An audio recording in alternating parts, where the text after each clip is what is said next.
After their journey to ancient Egypt, Sarah, Jack, and Emily were more excited than ever.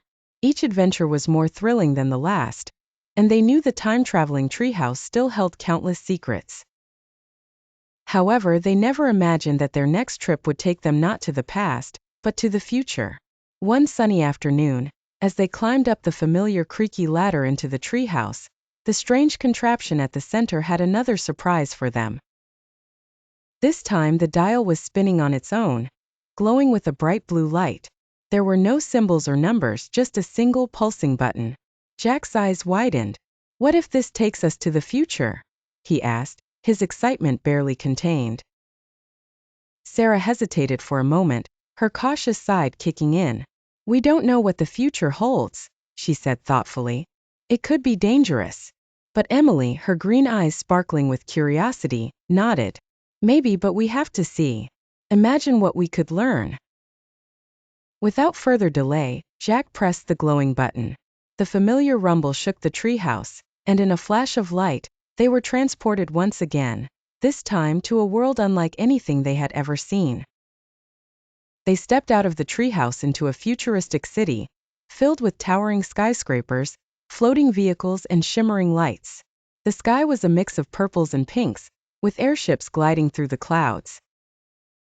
People moved around wearing sleek, metallic clothes, while robots and holograms worked side by side with them. The trio was speechless, marveling at the bustling, high-tech world around them. Before they could take it all in, a voice startled them. "Welcome to Neotropolis." They turned to see a friendly robot, hovering above the ground. It introduced itself as Z13, a guide to the city.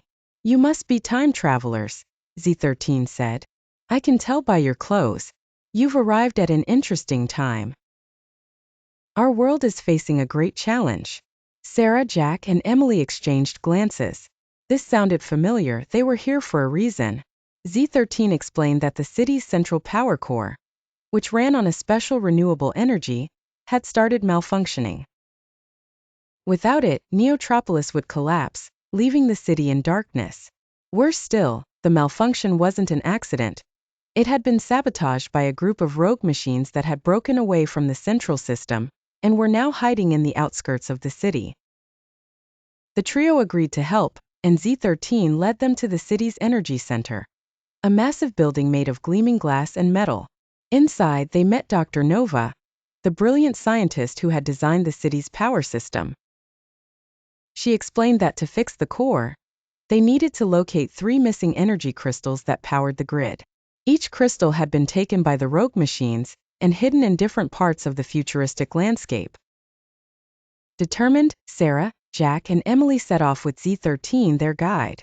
Their first stop was the Floating Gardens, a stunning place high above the city where plants grew in the air and robots tended to nature.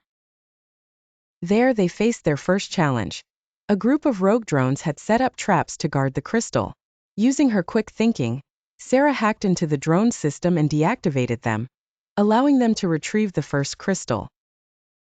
Next, they ventured to the underground tunnels, a network of futuristic transport systems that ran beneath the city. Here they faced intense heat and shifting walls, but Jack's bravery shone through. He led the group through the maze-like tunnels, outsmarting the rogue machines and securing the second crystal.